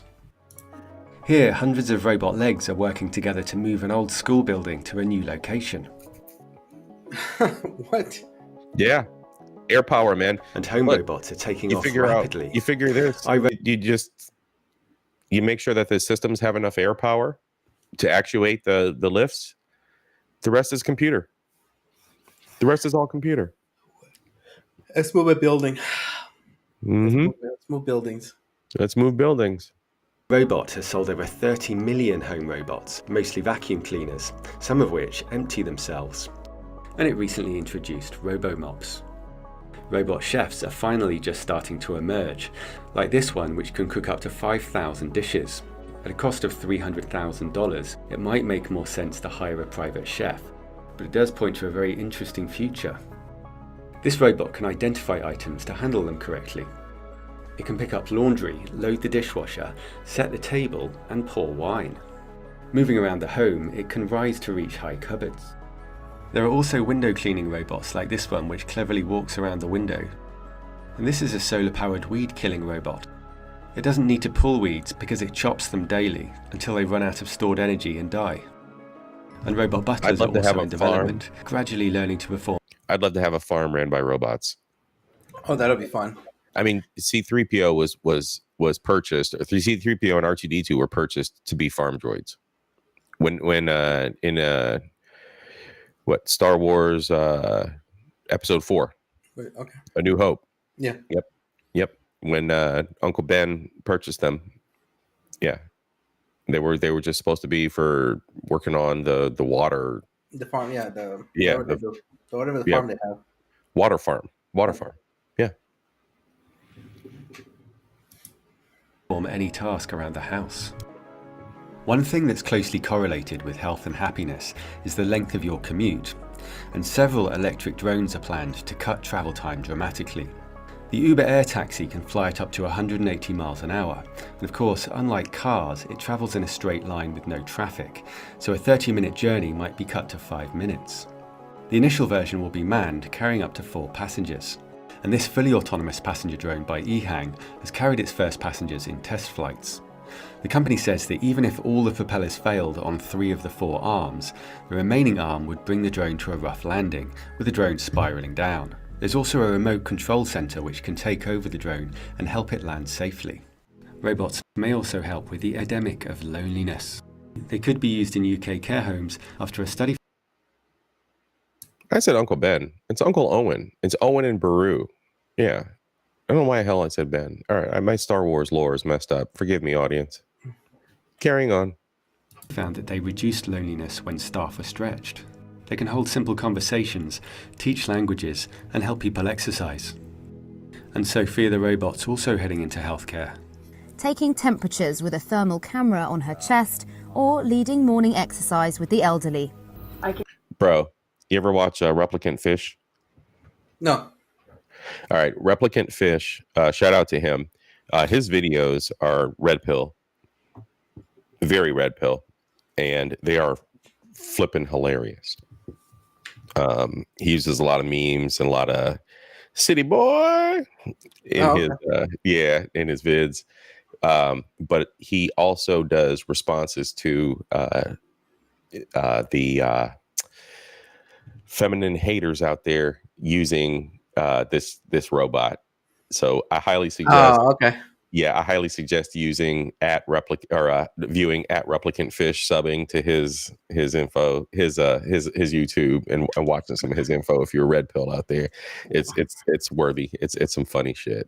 Well, I don't wanna spoil the mood, but I do have to keep it going. All right, we're gonna pause for a moment. Yeah.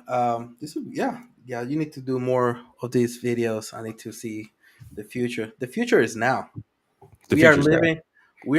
It's like being alive during the invention of the steam engine. Seeing how the steam. Yes. Yes. So what we're living right now. Yeah. I agree. I think our lifetime, we've seen so much. We've seen the internet through our lifetime. We've seen the internet, the progression to where it is now, all the way to fiber optics. Computing, changing on video games and video processing, social media. Like we've seen so much. Yep. Technology in the last 40 years. Yeah. Oh, can you imagine what the next 40 years will look like? Yeah, we got an awesome journey ahead of us, man. Yeah. We got an awesome journey ahead of us. That's why I'm eating healthy. I'm better. I want to see it all. I want to see how far. I want to live until my 90s, like my grandfather, and see how crazy. Yes. Let's see if I can still be yoked at 90. Just like. Yeah, I hear you, man. Yep, same here, man. I've got a great aunt now. Granted, she lives on the island, but I've got a great aunt that's 103, 103, going on 104. I would love to see it, man. And with this technology and the way that I embrace technology and the way that we embrace technology and the way that we're excited and what I'm saying, like just stimulated for this future that we got coming, man. Can you imagine just be like once you hit 100, be like, all right, just plug me into the metaverse and don't unplug me. Don't unplug me. I need to make sure you upload my entire brain, my entire self into it. So when I die, it switches on and then I just keep going. Yep. Consciousness, man. Upload my consciousness to the Matrix. Dude, the amount of knowledge that I have to be able to share with other individuals who are plugged in, just upload me to the Matrix. Can you imagine? I'll get into some profound moments in anime that connect with where we are going, because anime can be even more fanciful at times, especially, and we're speaking the cartoons from Japan, because they have a different perspective on humanity. They have a different philosophical view on life, different philosophical views. They're quicker to embrace Nietzsche and quicker to embrace the writings of other humans who have philosophically influenced us Well, as a species. imagine being plugged into an AI and having a philosophical conversation that would take tens of thousands of years in a fraction of days. Yeah. Can you imagine what that will look like? Yes, I can. And yes, I can. And only because the vision of anime has created scenarios surrounding that. And I'll get into that. I'll save it. I'll save that stuff Oh for yeah, the next episode. that'll be great. Because I'd love for you to return, man. Everybody out there, Average Man Podcast at Average Man Podcast. Feel free if you like the content here. We got the we got the message going across the bottom of the screen with the ticker at JG Media Digital. Toss our buddy a couple bucks. We got our cash apps out there on the ticker as well. Otherwise, it's been awesome having you here, man. Absolutely, man. It's always a pleasure on there. I love this kind of talks. The mind is I'm blowing my mind every single day. Seems like I'm like, hey, I don't know what's gonna happen. Now I'm just like, I don't know. Everybody's sleeping on everything. It's ridiculous. Everybody's sleeping on everything. Still doing the same old, and I'm just like, yo, AI. I'm like, yeah, it's here, man. The future is here now. Yeah, and I want to be. I don't want to be somebody that just just whatever happens. I want to influence things with what's happening now. Yes, same. I want to be there at the grand opening of Skynet, and I want to be one of the first guys on tech support, orienting all the other human flesh bags to where their positions are in the machine. All right. Well, all right, man. I go back into the matrix, but hopefully one day I get freed from it. Enjoy your journey in the matrix. Stay safe. Stay aware. Yes. I will continue, folks. So stay tuned or stay on the stream, everybody. We're not shutting down just yet. We are just bidding our buddy Average Man a good evening. Thank you. All right. As we continue on. Yeah, let's change it up a little bit. There we go. Here I am down in the corner. Yep, I like that better. There we go. All right. There we go. Yep. What's up, Jawad? I'm glad you're here, man. I'm gonna have to do the Indian text. Thank you for calling Skynet.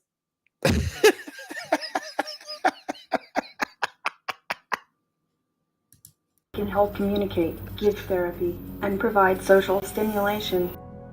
Samsung's Neon project is creating highly realistic digital people with their own characters, emotions, and memories. And Miku is a holographic pop star and digital companion. Its creators offer Hatsumi Miku. That's my girl, man. Let me tell you what out there. Look, if you don't know that Big Boy from Outkast did a song with Hatsumi Miku, I don't know who you are right now. I'm not your friend. I can't be your friend. I can't roll with you. I can't fuck with you. Man, go look it up. Big Boy and Hatsumi Miku. Big Boy knew what was up. He was already ahead of the game. He knew if you trying to be relevant, you trying to stay relevant, you trying to stay 2023, you gotta have a collab with an AI personality. You got to. Offer unofficial marriage certificates, which have been taken up by thousands of people. And robot companions are becoming increasingly realistic and learning to hold simple conversations. In Westworld, this leads to a dark future, which brings out the worst in people. All right, I'm gonna let this cook, but let me tell you what. I'm gonna interrupt one more time. When it comes to robo lovers, I'm gonna just say this: women been doing it for years. There's a store 500 feet from my house, one of the nation's largest outlets for toys for women's pleasure.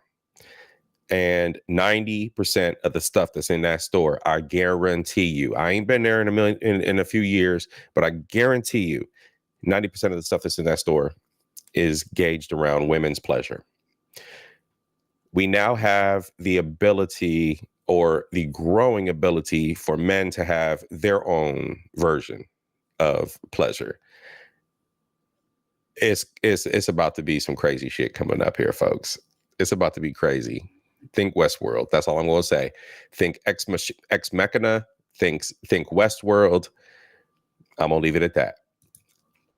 Japan shows one potential future for the world, with long work days and high rates of depression and loneliness. It's estimated that up to 10 million people rarely or never leave their homes. Very few people visit therapists in Japan, partly because it's not usually covered by health insurance. There's a strong link between unemployment and suicide. The Japanese often interpret losing a job as a personal failure, rather than the workings of the economic system. And studies suggest that many of the largest jobs will be automated over the coming decade. There will be fewer and fewer jobs that a robot cannot do better. These are not things that I wish would happen. These are simply things that I think probably will happen. Instead of people walking up and down the aisles of a traditional grocery store to pick up items, these little devices move more than 1 million items every day between them. Instead of trying to build machines that fit into a world designed for humans, this entire facility, the size of 7 football fields, is custom built to make this as efficient as possible. Compounding. So, rewinding back a little bit, the clip with Elon Musk, he is raising at a public global forum the concern for governing AI. And while I may not be a Elon fanboy, I can definitely say that that is a concern that more nations, more nation states, more governments, more individuals, more scientists need to consider 100%. They need to be a little more aware of where we're going with the advancements that we're creating. This is the rising cost of living. In Japan, nearly half of all unmarried adults under 35 still live with their parents. In Italy, it's 67%, and in the UK, 70% of millennials don't think they'll ever own their own home. But some point to a radically different future, an age of abundance. With automation, there will come abundance. Almost everything will get very cheap. Yep. Yeah, Jawad, good point. Yes, he is pushing Neuralink.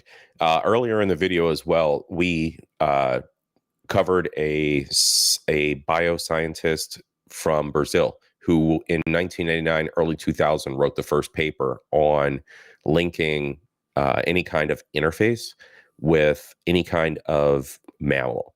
And he had chimpanzees, monkeys, whatever, doing the same kind of experiments that Neuralink does.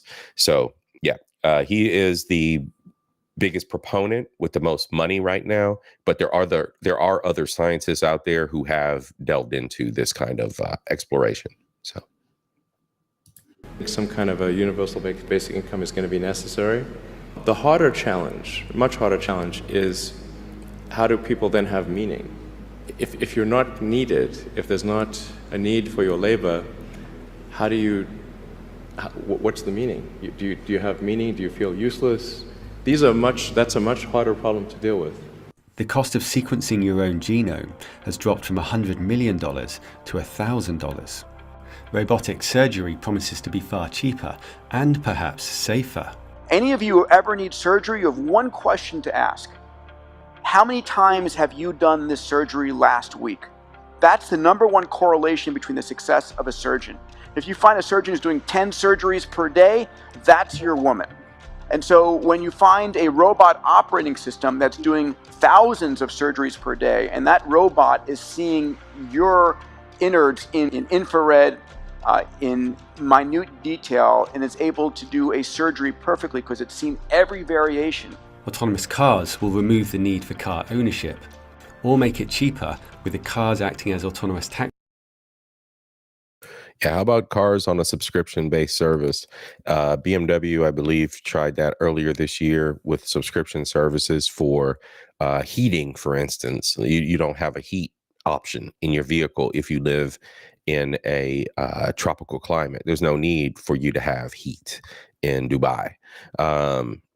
So, you know, they end up throwing a subscription service on the vehicle.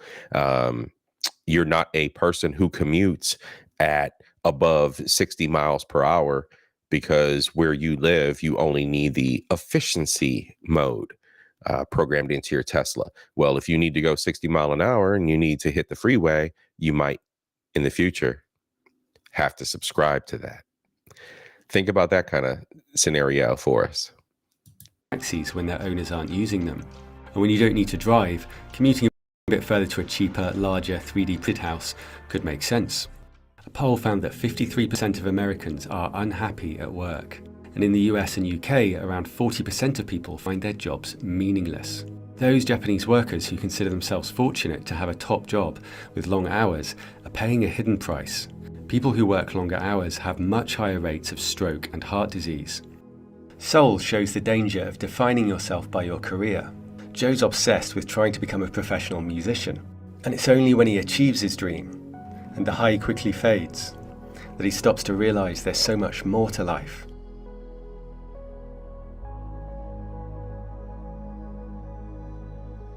And this is the lead voice actor in another brilliant film called The Untouchables, where he plays the role of an incredibly fun and creative carer. It was recently remade in the States, but I'd recommend the original French version. Definitely. Go watch the French version of this movie.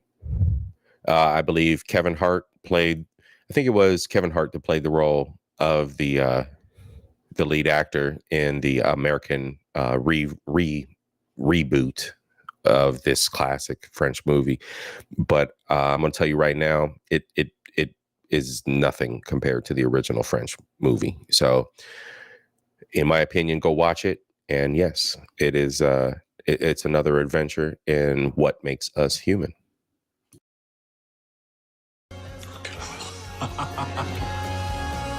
No. Nine. People who volunteer have lower rates of heart disease and lower mortality risk. It fights stress and depression and creates a sense of purpose. Perhaps we should adjust the image of success. What's the value of an unpaid carer? Or time spent with our children, parents, or grandparents? Or stunning creativity like this. Ça, c'est quoi? When the carer discovers a sports car owned by the quadriplegic that he cares for, he takes him for a drive in it. But they get in trouble with the police. Fais voir tes mains! Tes mains, bordel! Attendez, je The carer convinces the police that the man's having a seizure and he's rushing him to hospital. And his friend happily plays along. Je suis là pour ça! Je crois qu'on a un problème là. On les escorte, on y va, on les emmène! Allez! We've previously shown how automation could go horribly wrong, but if we do it right, we could all have more time to look after each other, be creative, and have fun. That guy was lost in the music. He was in it, and he took the rest of us with him. And creative genius comes in many forms. Introducing Boston Dynamics PissBot. Nope, not Boston Dynamics. Please stop sending us cease and desists. PissBot, just PissBot. Hours of research have resulted in the most advanced beer pissing robot the world's ever seen. PissBot is a classic Cyberdyne model. I think everyone should own a PissBot. It is the first Cyberdyne model. I'm just kidding. But yes, PissBot was created by an independent engineer, and I think it's a fucking great idea.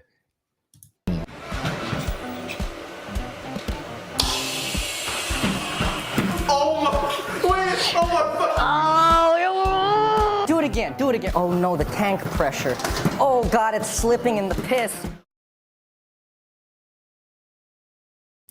Again, thank you for joining me on the second video.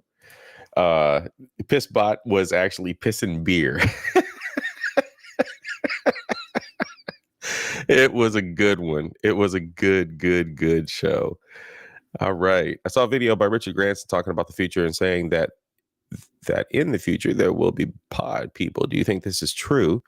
That there will become genderless goop in a pod? I don't think there'll be genderless goop. I think that the goal will be for the survival of humanity and replication. So that might be the video. The video you're speaking of may be the one that there's a real popular one that's going around right now, and the media outlets have picked it up, where they showed a laboratory of like millions and millions of babies in little pods, and you can design your own baby and design, what characteristics you want your baby to have, rainbow colored eyes and blue hair, whatever it is. But I think that technology will be a controlled technology, provided humanity abides by ethical guidelines, right? So we'll have ethical guidelines around AI. We'll have ethical guidelines around genetics and the creation of life. I think as long as those guidelines are adhered to, I think we'll be all right. How it will be used is yet to be determined. I mean, there's no guarantee to what direction humanity will go in. And again, that kind of goes back to like the nation states and governments and how they want to employ the uses of these technologies. So we could very well be looking at, the latest news out of Russia and Ukraine is there's 500,000 Russian troops they scraped up from somewhere. So you got 500,000 more Russian troops they've scraped up that are supposed to be hitting the battlefield, and that's supposed to be the end game deciding factor for Putin during this conflict. That's what the newest news is. So when you look at that, we very well could have a clone army kind of scenario where a government is breeding pod upon pod of just, one elite trooper that's got elite skills and frame of mind and reaction in stressful scenarios and battle ready breeding or some kind of like programming, right? So that's not what I would call ethical, but it's quite possible that we could see that kind of thing happen on the dark side of this technology. On the light side of this technology, I think that we could look at groups of colonizers going to deep space. I'm all about sci-fi. I'm all about where we can go as a species and what there is for us to enjoy and explore and take in and enhance ourselves with, right? So I think that if we go to explore Mars, we very well may come up with a spacecraft that can't go the speed of light. We're not doing light speed yet, right? We're not at that point in technology. We're not at the point where we've got Epstein drives and all kinds of cool, I can't think of what the other one is, where you push the energy out the back of the drive.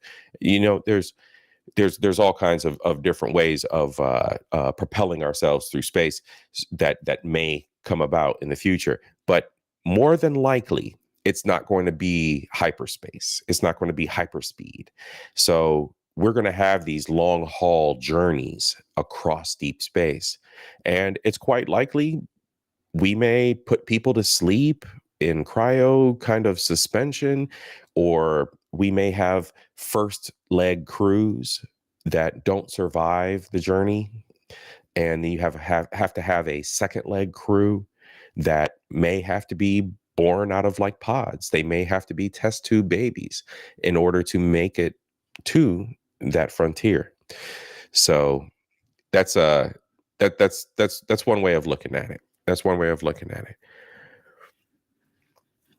All right, we're going to go one more deep, and we're going to look at technology and one of the leading technological nations, which is Japan. Bear with me here as I spin this up. Give me just a moment. I wasn't prepared to go 4 deep tonight, but we cooking. We on a roll. And average man who just logged off, he got me cooking. So I'm just going to stay with it and keep it going. For the second part of this, we'll probably dive into the philosophical animation side of philosophical and animation and more abstract views on how AI and humanity interact. Give me just a second here.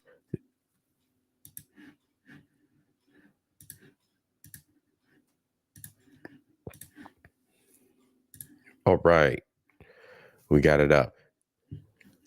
Where do you think we are on the Kardashev scale? Jawad, that's a good question. Let me look into that scale only because I'm not as familiar with it. Forgive me. I'll look into that. And we have another comment here. Average man, you got work to do, man. Get your greenbacks, brother. But I appreciate you. New York City schools banning ChatGPT from schools. LOL. Next episode, we're going to go into ChatGPT starting off with. And I think a lot of you out here will be interested in ChatGPT. ChatGPT is the newest consumer level AI, and there are multiple different forms of it. There is a listening GPT AI. There is a interactive chat GPT AI. There are also AIs for other specific purposes. It's a great rabbit hole to go down into. We will discuss that in the second episode. This is what we're talking about for January. We're diving in headfirst into AI and what our futures look like, what our future looks like. So you stay with me for this month. You'll enjoy it. You'll enjoy it. All right. Starting off with this one, we're going to explore what it looks like in the Far East. When you ask someone about the best industrial robot or humanoid bots, we all turn our heads towards Japan, right? And why do you think that is? Yes, these guys love to automate everything in their hands, and this time they're moving towards something big. Thanks to its highly competitive research development and applied technologies, Japan is now successful in the robotics industry. Robotic advancement has the ability to completely revolutionize the Japanese lifestyle. Since the 1970s, Japan has prioritized robotics development. Previously, industrial robots were employed in industries such as electronics and automobiles. However, the use of industrial robots has become so critical in various areas in order to lessen the physical stress on humans. Japan has long been a world leader in robotics, and now the country's main goal is to incorporate robots into daily life. They are a staple in many Japanese families. Robots offer a safer working environment while increasing productivity and product and service quality. People in Japan greatly enjoy robots the most. The one and only reason for that is everyone is familiar with the type of industrial robot that made significant improvements in performance while Japan's economy. Right. Manufacturing. The evolution of robots in manufacturing scared the pants off of humanity. When they first started implementing robots in car manufacturing, American workers were outraged. outraged. So this is the evolution of the outrage, the evolution of just being able to weld a vehicle together into daily life. So here we go. It was booming. And now they are planning to introduce humanoids in several sectors. In addition to nursing and social robots for the old and sick, the Japanese have created robots that can battle fires, hold large weights, and provide physical therapy to patients. And, as we said in one of our previous episodes, the Japanese market for love robots is also one of the most evolved in the world. Many of the robots being built are learning to do multiple functions rather than just one in their most sophisticated forms. It is worth noting that the Japanese are more comfortable with accepting robots as family members than Westerners. You might think, what is the reason behind this? One reason can be found in Japan's religious foundations. Unlike the Judeo-Christian past, the Shinto religion or way of life incorporates animal ideas, infusing inanimate objects with soul and personality. They think that the true essence of any product or living person can be reached through a great design process. Instead of human outsiders, Japanese politics and industry react to a sense of expanding citizens through technology. Want some link to this fact? Well, if you examine official Japanese government documents on AI policy, it reveals an obvious link. The Japanese government has established the goal of having every home adopt a robotic lifestyle by 2025, which includes safe, pleasant, and convenient living with the assistance of companion robots. The 2025 vision contains a depiction of a day in the lives of the Inobis, which is an ideal fictitious family. The Inobis are your standard future Japanese family, a heterosexually married couple with one daughter and one son, the husband's parents, and a robot. The robot in the Inobi scenario is labeled masculine. However, the government study contains multiple female robots as nurses. The Inobi wife has the strongest bond with the household robot. After all, according to tradition, the robot is the one that helps the most to lighten the difficulties of her role. Robotics, ironically, serve to preserve the traditional family model in a close-knit community while also advancing a biological replacement program. In a technological twist, innovation is intended to maintain tradition. That's what they mean through this step. So basically, the function is to care.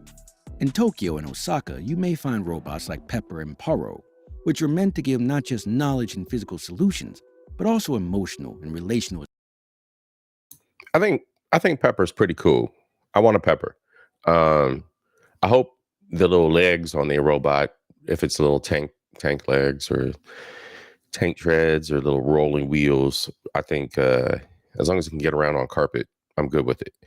But I think I want a Pepper. I think I need to program it to cook my dinner for me and serve me beer.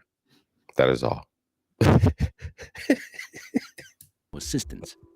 Pepper is a genderless, talkative, childlike humanoid robot that is already available in the markets. Pepper is the first social humanoid robot to join the mainstream market, costing less than $2,000 US. Despite the fact that the robot is officially genderless, the press and even Pepper's inventors refer to him as he. Perhaps you might as well.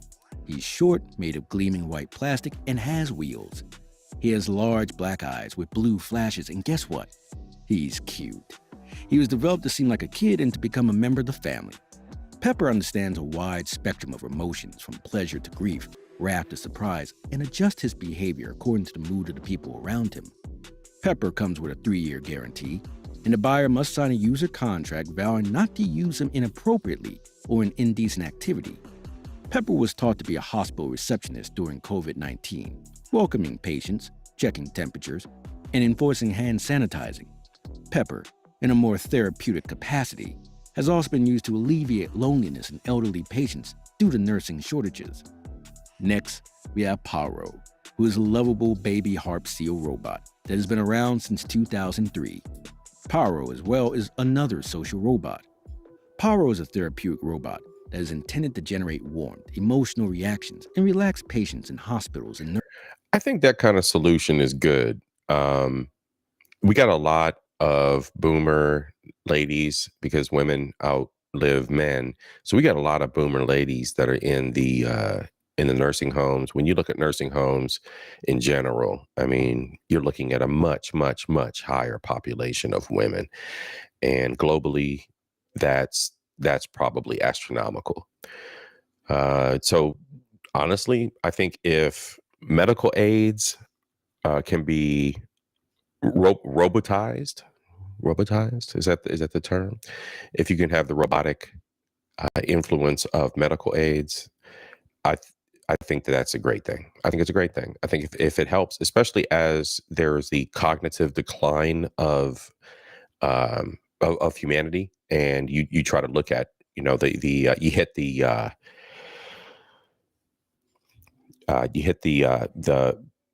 area where it's harder for humans to determine, is it real or is it robotic? That the uncanny valley.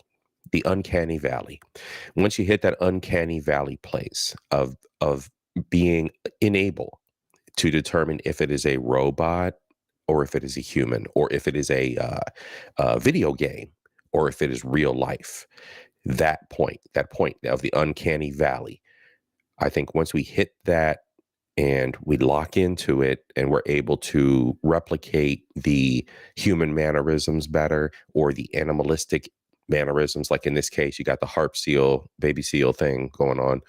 I think, you know, when you get to doggies and you get to kitties, and you get the AI behind it, and you get the fur on top and the right eyes, and you know, you put it all together as a package, I think we're looking at a revolution that will inevitably help our elderly humans. Nursing homes. It has fur, its whiskers respond to touch, and it responds to petting by wagging its tail and fluttering its eyelids. Paro reacts to noises and can recognize names and faces, including its owner and its own face. Cute, isn't it? In addition to sponsoring research for bots like Paro, the Japanese government has supported the development of various types of robot in elderly care facilities, such as robots that can guide patients in Tai Chi and assist with physical therapy and rehabilitation. The Japanese Robear, a glossy white robot, can lift and transport patients. Other robots, such as Saya, developed at Tokyo Science University, are being developed for conventional nursing jobs. Saya accepts long-held gender stereotypes and nursing traditions by wearing a white nurse uniform and a blue hat over her long, silky hair. She has worked as a teacher in addition to being a nurse since her upbringing, and trust me, these wide eyes and endearing giggles can really make you fall in love with them. Let me ask you guys a question. Is it important to us as humans if the other side is experiencing or simply pretending to feel? Does it matter if it isn't a genuine animal, if it works and people feel happy when they connect with bots like Pop? That is the question. That is it. Does it matter that it is a robot if what the robot performs appeals to our human senses? And I mean, if you're putting batteries in a plastic device and inserting it here as a woman, does that matter that drastically if it looks like a woman and I'm inserting my humanity here? Good question. Haru? Well, the aging issue is both real and urgent.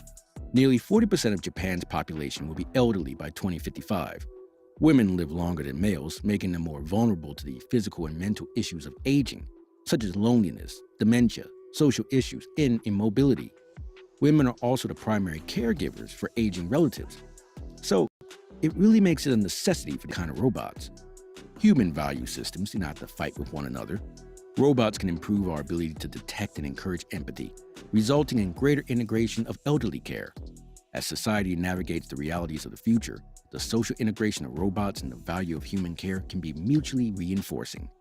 All right, we went through the immensely developing Japanese robotics industry, but how did it all begin? There must be a root for all this, right? Well, there's one for Japanese tech as well. The Japanese feel that Westerners approach robots with skepticism, seeing them as job killers or soulless devices. If the image of the Terminator robot is so popular in Western culture, the image of the robot as a savior is dominant in Japan. Following the destruction caused by World War II, the recovery and reconstruction of the country were mainly dependent on contemporary technology and robotics. Robots became human-like, compassionate, and friendly superheroes in post-war Japan. Out of a necessity. Out of a necessity. Due to World War II, Japan employed computers. And out of that employment of digital devices, Japan has evolved to this state of requiring or being able to use synthetic humans to fulfill purposes in life. And I have no argument with that. I have no argument with that. I think that as we evolve and we find that solutions can be developed through technology in this manner, I think it's great. I think it's great. And guess what? The robot rescuer became rooted in popular culture, beginning with the hero prototype Astro Boy. Astro Boy was brought out in 1951 while Japan was still trembling from the nuclear disaster of World War II. Japan has been the biggest player in robots for many years. If Tanzania's Olduvai Gorge is the origin of humanity, Japan is the cradle of humanoids, having developed the first humanoid robot in the 1970s and several variants thereafter. Japanese robotics introduced the concept of infused artificial intelligence. While the West was more concerned with mathematical algorithms, Japanese universities thought that maybe all of this AI innovation should be created alongside, or rather, within a real artificial body. Anyway, let's see what else Japan has in store for us. So coming to the end of today's episode, what do you guys think? All right, we're back. So we have explored the evolution of AI. We've explored the human application of robotics, as well as the human application of cybernetics to help us better live life and better be enabled to live life, especially individuals who are rightfully represented by the body positivity movement, and not those who adopt it for their own purposes and move the goalpost for their own purposes. And I think that that raises a lot of mind-bending questions. Going back earlier, we did have a question from Jawad. That one. Here we go. Where do you think we are on the Kardashev scale? All right. And the Kardashev scale is a measurement for civilization and the level of technological advancement. I'm actually quite surprised that I was not aware of this scale, the Kardashev scale. Where do I think we are on this? So, not knowing the intricacies of this actual concept, I'm going to say that we are probably on the precipice of a type 2 evolution, a type 2 category. And this is just a quick overall reading. There is a lot of math and calculations involved in this. There are a lot of thought. There's a lot of thought that's going to be required in order to specifically address this.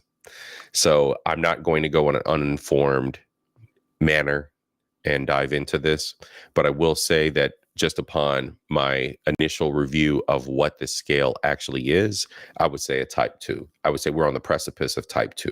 We're on the precipice of civilization harnessing and embracing what this can honestly do for us. We're on the precipice of that. What we need to do now is apply it, right? We're at the application phase of AI. We're at the application phase of this technology and the different pieces of technology that encompass this kind of future for us. All right. So with that, I'd like to say thank you very much to the participants in the chat. Thank you very much for Average Man Podcast for co-hosting with me during the first run of part one, during the first part of part one. We are continuing on this journey into AI and what AI offers us as our future encroaches upon us. Like, subscribe to the channel. $, Silverlution for Cash App. They're always appreciated. That always helps move forward with more content and guests and facility. And it's always appreciated. Excuse me. But yes, thank you very much for tuning in this evening. Look for a link for part 2. It's coming. And as always, big up yourselves and be safe. Thank you.